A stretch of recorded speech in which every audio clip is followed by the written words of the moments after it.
tal amigos? Me da mucho gusto saludarles una vez más y darles la bienvenida a esta serie titulada Presente 7. Gracias a Dios hemos llegado pues al final de un trimestre más. Ya hemos finalizado una lección más y creo que realmente espero en Dios que durante este trimestre todo lo que hemos estado compartiendo contigo a través de este estudio haya sido de mucha bendición para tu vida espiritual, te haya ayudado a comprender aún más los temas que abordó la lección y que de esta manera pues podamos entonces seguir creciendo en nuestra vida espiritual. Y realmente si así fue en tu vida, si realmente fue de bendición este comentario, pues quiero hacerte una invitación muy especial. Quiero invitarte, por si aún no te has suscrito o eres nuevo en este canal, a que lo hagas. En la parte de abajo está el botón de suscribirse, a un lado la campanita de notificaciones. Puedes activarla para que cada vez que subamos un video te llegue entonces la notificación y pues de esta manera seguirnos ayudando a crecer en este ministerio dentro de las redes sociales. Así que quiero invitarte a esto y de esta manera pues que nos pueda seguir apoyando e impulsando este proyecto que sin duda alguna creo que es de bendición para muchas personas. Y mira, vamos entonces a la lección número 13 para el 29 de junio del año 2024. Y el título de la lección, es El triunfo del amor de Dios. Este es el título de la lección de esta semana y el versículo para memorizar se encuentra en Apocalipsis capítulo 21 versículos 3 al 4, que dice allí la palabra de nuestro Dios. Y oí una gran voz del cielo que decía: el santuario de Dios estará con los hombres, Él habitará con ellos, ellos serán su pueblo y Dios mismo estará con ellos, y será su Dios, y Dios enjugará toda lágrima de los ojos de ellos, y no habrá más muerte, ni llanto, ni clamor, ni dolor, porque las primeras cosas pasaron. Un versículo bastante motivador, alentador, especialmente en el tiempo en el que vivimos, un tiempo difícil, un tiempo lleno de mucha angustia, de mucho sufrimiento, y escuchar estas palabras, saber que hay una esperanza más allá, le da al ser humano una perspectiva diferente de la vida. Y es que, mira, realmente el poder de la esperanza es asombroso, es grande, y el poder de la esperanza nos permite enfrentar la vida o las situaciones difíciles desde otra perspectiva diferente. La esperanza nos da sentido, nos da propósito y nos da alegría, y eso realmente es importante. Ser consciente de los beneficios que la esperanza arroja a nuestra vida, y especialmente como cristianos, cuando pasamos por alguna enfermedad, cuando pasamos por la muerte, cuando pasamos por las crisis económicas, cuando pasamos por cualquier situación que enfrentemos en esta vida, en esta tierra. Si la enfrentamos con la esperanza de la vida eterna, con la esperanza de la segunda venida de Cristo, con la esperanza del final del pecado y del sufrimiento en este mundo, eso nos permite entonces vivir la vida con otra perspectiva, desde otro punto de vista. Entonces, la esperanza realmente es importante para la vida del ser humano. Y mira, la lección de esta semana se va a enfocar justamente en hablar acerca de la esperanza que tenemos, la esperanza del final del pecado sobre esta tierra, y cómo pues Dios al final de cuentas sale triunfador, sale por fin y completamente y sin ninguna duda triunfador sobre el pecado. Así que la lección pues se va a dividir en este caso en tres partes muy importantes, y si estás preparado, entonces vamos a ir a la primera parte de nuestra lección, que lleva como título La esperanza final. Y mira, vamos a iniciar leyendo lo que nos dice el libro de Apocalipsis, Daniel capítulo 12 versículos 1 y 2. Y mira lo que dice allí el texto bíblico. Daniel 12, 1 y 2 dice la palabra de Dios. En aquel tiempo se levantará Miguel, el gran príncipe que está de parte de los hijos de tu pueblo. Será tiempo de angustia, cual nunca fue desde que hubo gente hasta entonces. pero en aquel tiempo será libertado tu pueblo y todos los que se hallen inscritos en el libro. Mira, el versículo 2 sigue diciendo: muchos de los que duermen en el polvo de la tierra serán despertados, unos para vida eterna y otros para vergüenza y confusión perpetua. Daniel nos habla acerca, y me llama la atención la declaración que hace en el versículo 1, que habrá un tiempo de angustia cual nunca fue desde que hubo gente hasta entonces. Dice la Biblia muy claramente, ¿verdad?, que en los últimos días antes de la venida de Cristo Jesús enfrentaremos como cristianos, como sociedad, como mundo, una crisis, un tiempo de angustia como nunca ha experimentado el ser humano a lo largo de la historia. Yo no sé realmente cómo, creo realmente en lo personal que ni siquiera logro llegar a ser consciente o a imaginar siquiera cómo será ese tiempo de angustia que describe en este caso Daniel.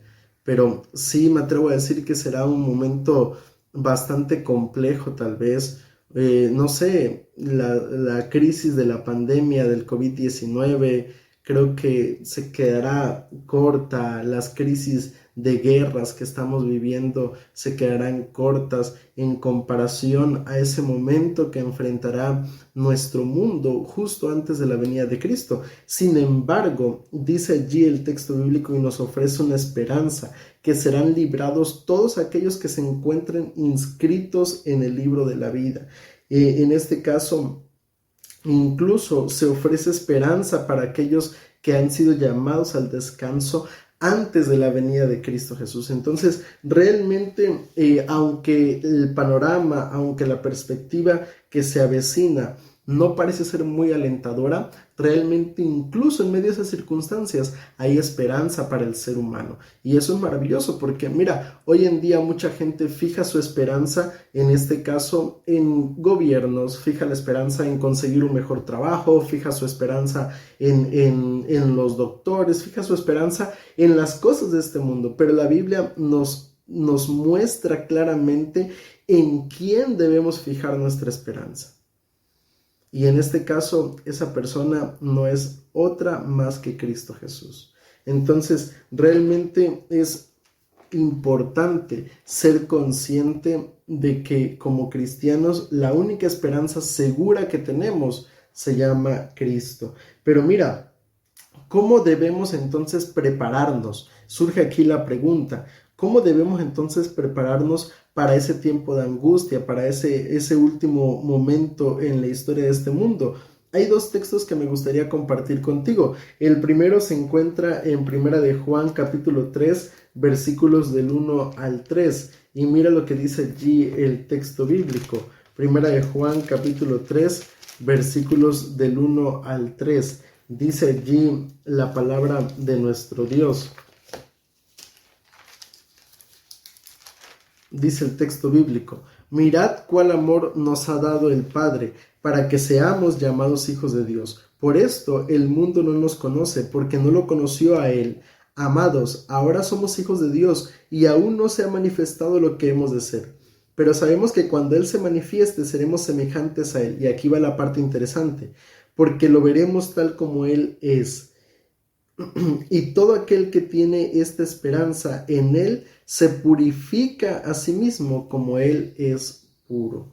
Mira, en primer lugar, lo primero que debemos hacer es, en este caso, como dice el texto bíblico, purificarnos, santificarnos. ¿Y cómo logramos esa purificación, esa santificación? No es algo que humanamente yo pueda hacer, comportarme bien, en este caso, tratar de tener buenos pensamientos. No son cosas que el ser humano por sí solo pueda conseguir. Es algo que en este caso la santificación, la santidad, es algo que solamente podemos alcanzar mediante la influencia del Espíritu Santo, mediante una relación personal con Cristo Jesús. Cuando el ser humano tiene una relación personal con Cristo, entonces su vida está siendo purificada, está siendo santificada y como resultado se da entonces la obediencia, una vida de obediencia.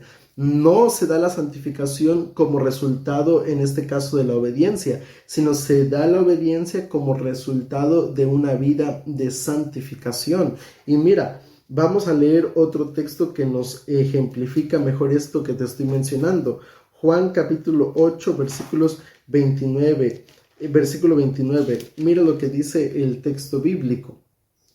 Porque el que me envió conmigo está, no me ha dejado solo el Padre, porque yo hago siempre lo que le agrada. Otra manera, ¿cómo podemos entonces prepararnos para la crisis final, para ese tiempo de angustia? Es, en este caso, hacer lo que agrada a Dios. ¿Y qué cosa es lo que agrada a Dios? La Biblia también lo dice muy claramente. Jesús lo mencionó en cierta ocasión. Si me amáis, guardad mis mandamientos. Eso es lo que tenemos que hacer. Queremos agradar a Dios, queremos vivir una vida de santificación. Es necesario una relación personal con Cristo, y teniendo esa relación personal con Cristo, entonces puedo yo realmente agradar a Dios al guardar sus mandamientos. Son importantes para este momento difícil que la historia de este mundo va a atravesar. Es importante realmente tener una relación personal con Cristo. ¿Y cuándo iniciamos con esa relación personal con Cristo? ¿Será que vamos a iniciar cuando el Señor esté viniendo por segunda vez? No, debemos iniciar ahora. Ahora que tenemos libertad, ahora que hay oportunidad de abrir la Biblia, de comunicarme con Dios por medio de la oración, es necesario entonces que yo comience a tener una relación personal con Cristo. Y aquí surge la pregunta: ¿tú ya estás teniendo una relación personal con Cristo? ¿Cuánto tiempo dedicamos a la oración? ¿Cuánto tiempo dedicamos al estudio de su palabra? Son aspectos importantes, aspectos que al final de cuentas nos ayudan a mejorar en nuestra relación con Cristo y en nuestra vida espiritual. Así que hoy en día es cuando tenemos que aprovechar a tener esa relación personal con Él. Ahora, avanzando con el tema de la esperanza final, llegamos a un punto que también es muy importante y tiene que ver justamente con lo que Jesús mencionó en Juan capítulo 14, versículos del 1 al 3. Dice allí la palabra de Dios: no se turbe vuestro corazón. Creéis en Dios, creed también en mí. En la casa de mi Padre muchas moradas hay. Si así no fuera, yo os lo hubiera dicho. Voy pues a preparar lugar para vosotros. Y si me voy y os preparo lugar, vendré otra vez y os tomaré a mí mismo, para que donde yo esté, vosotros también estéis. En este caso, no solamente está la promesa de que en medio de la crisis final tenemos la esperanza de que Jesús estará con nosotros, sino también se nos ofrece una promesa que va más allá de esa crisis final, porque la historia de este mundo no va a terminar con el final de la humanidad por completo, con la extinción de este mundo completo. No, sino que el final de este mundo termina con la segunda venida de Cristo Jesús. Y la segunda venida de Cristo Jesús es una de las esperanzas más sorprendentes, más maravillosas y más repetitivas que encontramos dentro de la palabra de Dios. Por lo menos uno de cada 25 versículos en el Nuevo Testamento nos hablan o hacen referencia acerca de la segunda venida de Cristo. Entonces, hablar de esto es algo realmente importante, y Jesús les habló a sus discípulos y les ofreció la esperanza, les ofreció esa promesa de su segunda venida. Y ahora, en este caso, hay actitudes que se tendrán tanto para aquellas personas que se han preparado como aquellas personas que no se han preparado para la venida de Cristo. ¿Cuáles van a ser esas actitudes? Mira, me gustaría que hiciéramos este contraste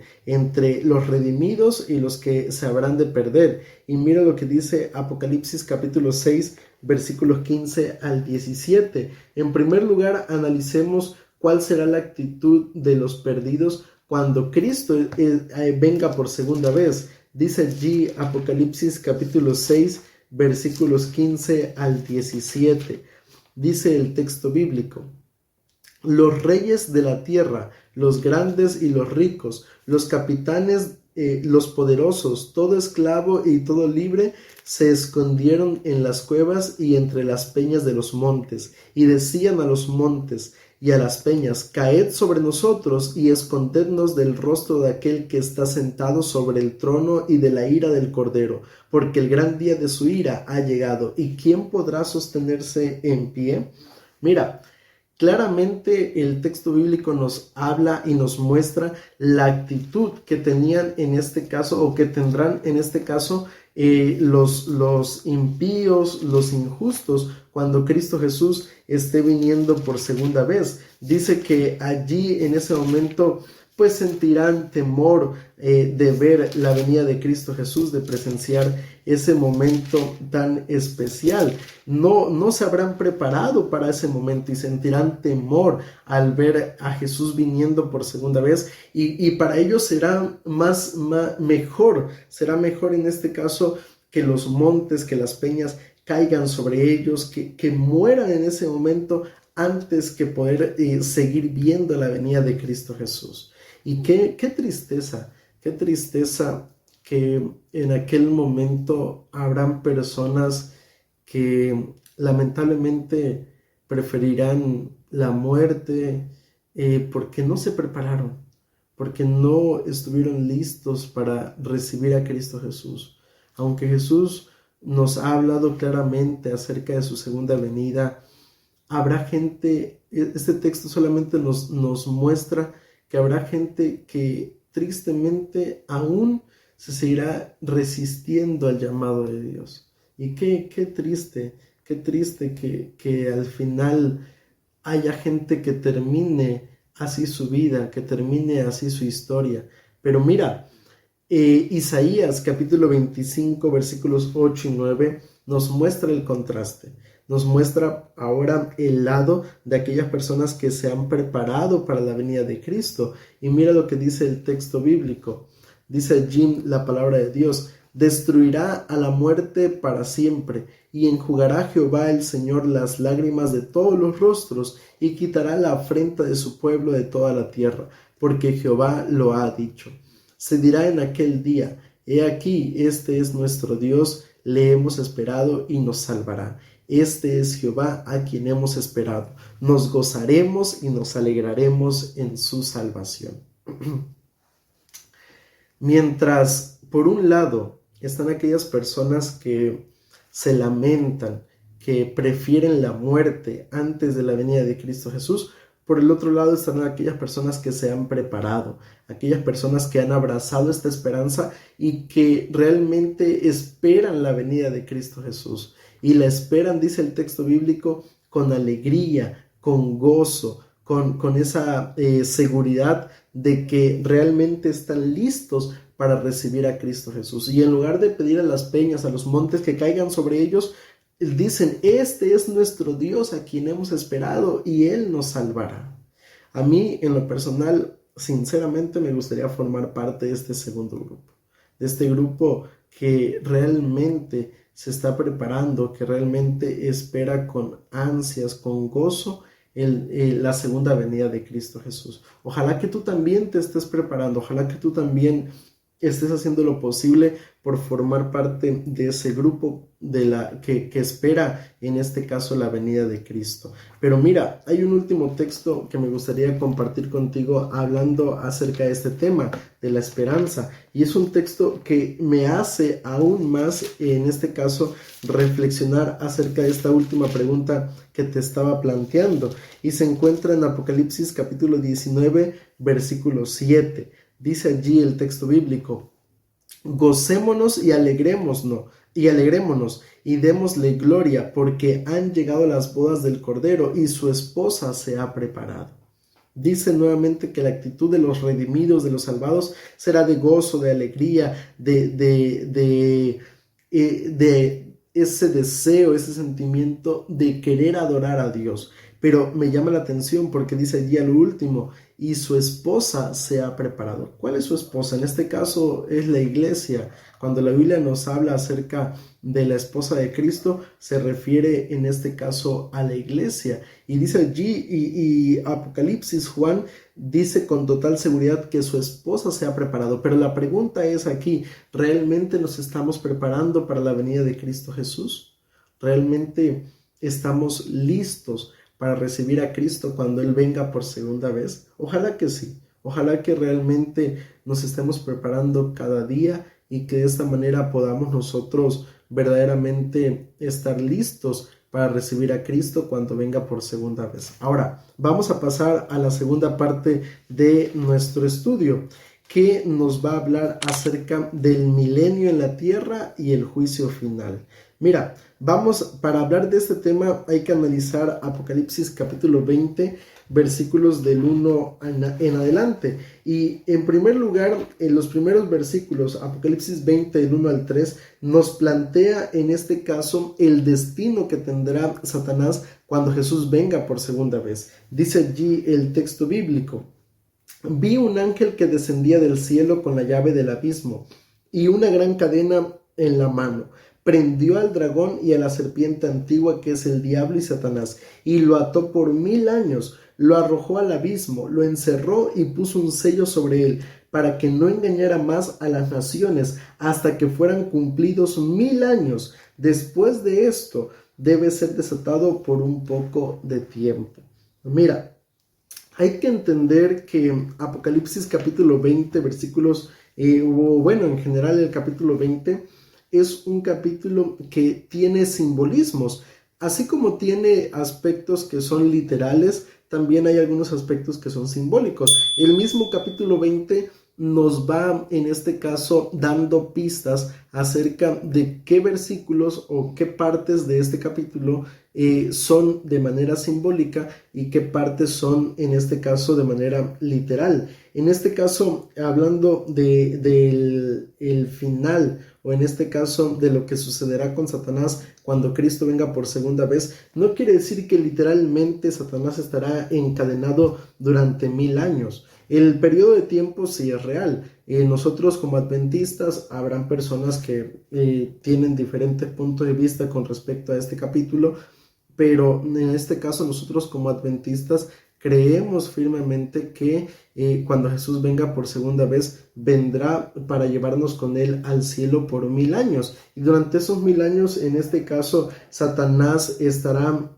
pues aquí, en esta tierra. Cuando la Biblia nos habla acerca de que será atado, quiere decir que estará en este caso en esta tierra junto con sus ángeles, sin la oportunidad de poder tentar a nadie más, porque en este caso todos los que no se hayan preparado para ir con Cristo al cielo esperarán aquí en esta tierra la segunda muerte, pero por mientras, en este caso también estarán durante 1000 años sin vida, sin que Satanás tenga a nadie a quien tentar. Y en este caso vemos allí que Satanás estará durante 1000 años, pues viendo lo que construyó, que fue prácticamente nada, viendo en este caso lo que causó, que fue solamente dolor, sufrimiento, maldad, tristeza, y ver cómo al final todo terminó desolado. Y mira, la Biblia nos dice en el versículo 3 que Satanás será arrojado al abismo.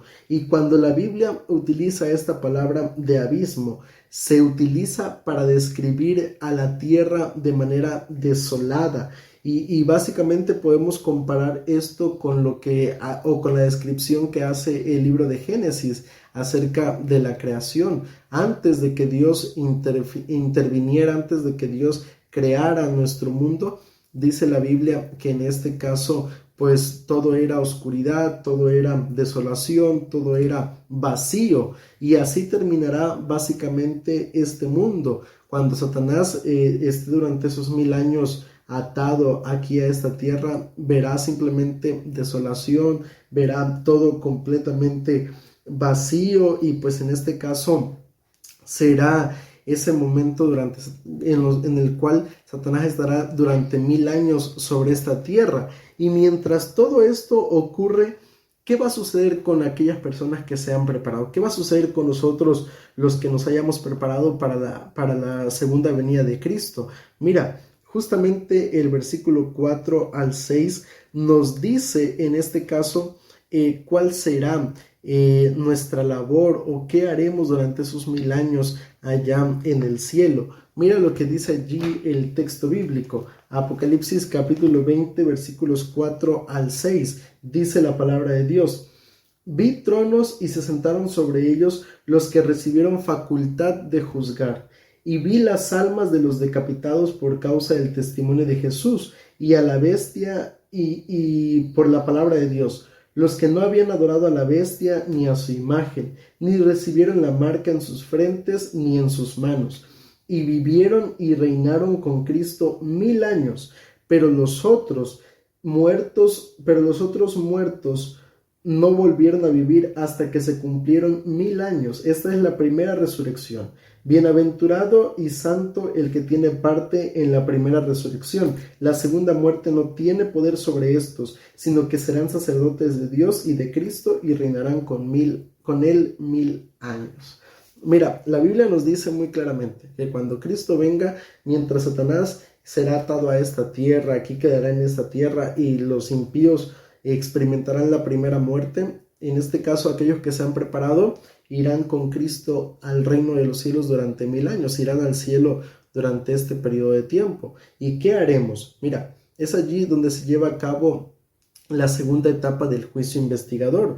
El juicio investigador se divide en 3 etapas, lo que es precisamente el juicio preadvenimiento o el juicio investigador como tal, el juicio o la etapa milenial y la última etapa, que es en este caso la etapa ejecutiva. En la etapa milenial, que es la segunda etapa del juicio, es la que experimentarán aquellas personas que realmente se han preparado para la venida de Cristo y que forman parte ya del pueblo redimido, salvado por Dios. Y en este caso, durante esos 1000 años, tendremos la oportunidad de analizar, de comprobar si los juicios de Dios fueron realmente justos o no. Allí podremos nosotros preguntar a Dios: Señor, ¿por qué esta persona se salvó? ¿Por qué esta persona se perdió? Podremos nosotros analizar los libros y comprender realmente por qué yo llegué al reino de los cielos, por qué aquella persona que cometió un pecado, cometió un crimen atroz, tal vez terrible, aún así pudo llegar al cielo, o por qué aquella persona que aparentemente llegaba a la iglesia cada sábado, que aparentemente era muy consagrado, terminó perdiéndose. Allí en el cielo, durante esos 1000 años, tendremos la oportunidad de analizar cada caso que fue en este caso determinado por el juicio de Dios. Pero no solamente eso, sino que dice allí el texto bíblico que en este caso vamos a poder realmente disfrutar de ese momento tan especial. Y me llama la atención que allí la última parte del texto bíblico, al menos a partir del versículo 6, dice allí: bienaventurado y santo el que tiene parte en la primera resurrección. La segunda muerte no tiene poder sobre estos. La Biblia nos dice que en este caso, cuando ese momento llegue, hasta allí va a terminar prácticamente el juicio para los redimidos. Y yo prefiero que allí termine sinceramente mi parte en el juicio. No quiero recibir, en este caso, o no quiero participar de la última etapa del juicio, que es la etapa ejecutiva, cuando se le pone el fin, en este caso, a los impíos y a Satanás. Yo no quiero formar parte de eso. ¿Y tú? ¿A ti te gustaría formar parte de esta tercera etapa? Yo creo que a nadie. Todos los que estamos tratando de caminar conforme a la voluntad de Dios, esperamos formar parte solamente de la primera etapa del juicio y de la segunda etapa, disfrutando de ese milenio en el reino de los cielos. Sin embargo, mira, ahora, ¿cómo concluyen esos 1000 años? Apocalipsis 27 al 9, dice el texto bíblico: Cuando los 1000 años se cumplan, Satanás será suelto de su prisión y saldrá a engañar a las naciones que están en los 4 ángulos de la tierra, a Gog y a Magog, a fin de reunirlos para la batalla. Su número es como la arena del mar. Subieron por la anchura de la tierra y rodearon el campamento de los santos y la ciudad amada. Pero de Dios descendió fuego del cielo y los consumió. Cuando terminen los 1000 años, en este caso, los muertos impíos resucitarán para enfrentar el juicio final y recibir en este caso su recompensa final. Y dice allí el texto bíblico que Satanás hará un último esfuerzo, un último esfuerzo de tratar de derrocar el reinado de Dios, tratar de tomar en este caso el trono de Dios. Pero dice el texto bíblico que cuando ese momento llegue, cuando el milenio termine, la nueva Jerusalén descenderá del cielo para ser en este caso colocada sobre esta tierra. Pero dice allí el texto bíblico que entonces este mundo y todo lo que conocemos, y Satanás, el pecado, el sufrimiento, el dolor, la muerte, todo lo malo que el pecado ha traído a nuestro mundo, dice que terminará allí en ese momento. Descenderá fuego del cielo y consumirá en este caso a todos aquellos que han decidido continuar u optar en este caso por el pecado.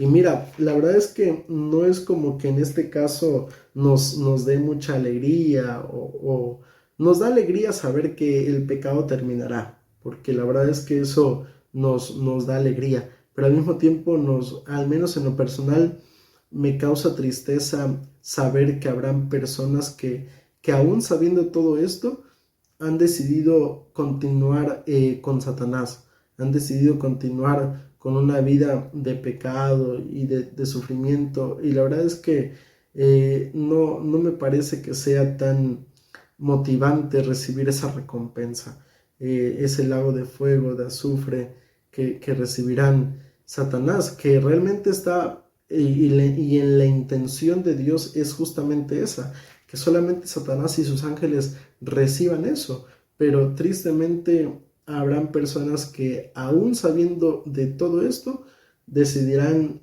seguir adelante con su vida de pecado y de rebelión contra Dios. Y ojalá que realmente podamos prepararnos para ese momento, porque mira, la última parte de nuestra lección nos habla acerca de 2 eternidades. Y mira, me gustaría mostrarlas. La primera está en 2 Corintios capítulo 5 versículo 10. Mira lo que dice allí el texto bíblico. 2 Corintios capítulo 5 verso 10 dice allí la palabra de nuestro Dios. Dice el texto bíblico: porque es necesario que todos nosotros comparezcamos ante el tribunal de Cristo, para que cada uno reciba según lo que haya hecho mientras estaba en el cuerpo, sea bueno o sea malo. El texto bíblico nos dice muy claramente este aspecto. Nos menciona que cuando Cristo Jesús esté viniendo por segunda vez, en este caso, pues se recibirá una recompensa. De acuerdo a la vida que hayamos tenido será la recompensa que recibiremos, o la vida eterna o la muerte eterna. Pero también Apocalipsis capítulo 20 versículos del 11 al 15 dice lo siguiente, y es justamente el desarrollo final de la historia de este mundo. Dice allí la palabra de nuestro Dios: vi un gran trono blanco y al que estaba sentado en él, de delante del cual huyeron la tierra y el cielo, y ningún lugar se halló ya para ellos. Y vi los muertos, grandes y pequeños, de pie ante Dios. Los libros fueron abiertos, y otro libro fue abierto, el cual es el libro de la vida, y fueron juzgados los muertos por las cosas que estaban escritas en los libros según sus obras. El mar entregó los muertos que había en él, y la muerte y el Hades entregaron los muertos que había en ellos, y fueron juzgados cada uno según sus obras. La muerte y el Hades fueron lanzados al lago de fuego. Esta es la muerte segunda. El que no se halló inscrito en el libro de la vida fue lanzado al lago de fuego. Ahí están las 2 eternidades, los 2 contrastes. Por un lado están aquellos que en este caso se han preparado para la segunda venida de Cristo Jesús y recibirán entonces la vida eterna. Y por el otro lado están aquellos que tristemente no se habrán preparado y recibirán la muerte eterna. Ambas cosas tienen consecuencias eternas. Mira, hay que comprender un aspecto importante. Cuando la Biblia nos dice acerca de el lago de fuego y de azufre, no quiere decir que la gente, como muchas personas lo creen, que van a estar allí ardiendo por siempre y sufriendo para siempre. Dios no es un Dios así. Realmente, si fuera así, no pudiéramos decir que es un Dios amoroso, porque sería un Dios que disfruta de torturar al ser humano, cuando la realidad es que no es así. Lo que sí es eterno son las consecuencias sí son eternas, pero al final de cuentas, en este caso, el sufrimiento, el dolor, tendrá fin en ese momento, en ese instante. Y creo que es importante ser consciente de este aspecto. Y me gustaría finalizar nuestra lección de este trimestre leyendo contigo un texto más que se encuentra en el libro de Malaquías capítulo 4, versículos 1 y 2. Mira lo que dice allí el texto bíblico, y con esto me gustaría finalizar la lección el comentario de esta semana, pero también poner el punto final al comentario de la lección de este trimestre. Dice allí Malaquías 4, 1 y 2. Ciertamente viene el día ardiente como un horno, y serán estopas todos los soberbios y todos los que hacen maldad. Aquel día que vendrá los abrazará, dice Jehová de los ejércitos, y no les dejará ni raíz ni rama. Mas para vosotros, los que teméis mi nombre, nacerá el sol de justicia, y en sus alas traerá salvación, y saldréis y saltaréis como becerros de la manada. El último mensaje de parte de Dios para cada uno de nosotros durante este trimestre es que seamos conscientes. Al final de cuentas, pues el día de Jehová viene. La segunda venida de Cristo es real. Estemos preparados o no estemos preparados, Cristo viene por segunda vez. Pero es importante que nos preparemos. Dios desea salvarnos. Él no quiere que ninguno de sus hijos se pierda, sino, como dice la palabra, todos procedan al arrepentimiento, que todos puedan realmente estar listos para ir con Él al reino de los cielos. Quiero invitarte para que te prepares, quiero invitarte para que hoy en día decidas firmemente seguir a Cristo Jesús, entregar tu vida a Cristo, y de esa manera que podamos estar con Él en la patria celestial. Vamos a orar. Querido Padre, alabado y glorificado sea tu nombre. Señor, en esta hora darte gracias por la oportunidad que nos das de poder tener este repaso, porque sin duda alguna, Señor, durante este trimestre tú nos has hablado, nos invitas constantemente para prepararnos, Señor, y así estar contigo en el reino de los cielos. Bendícenos, Padre, ayúdanos, Señor, y que realmente podamos hacer esta entrega a ti y así formar parte de la patria celestial. Nos colocamos en tus manos y te lo pedimos todo esto en el nombre de Cristo Jesús. Amén.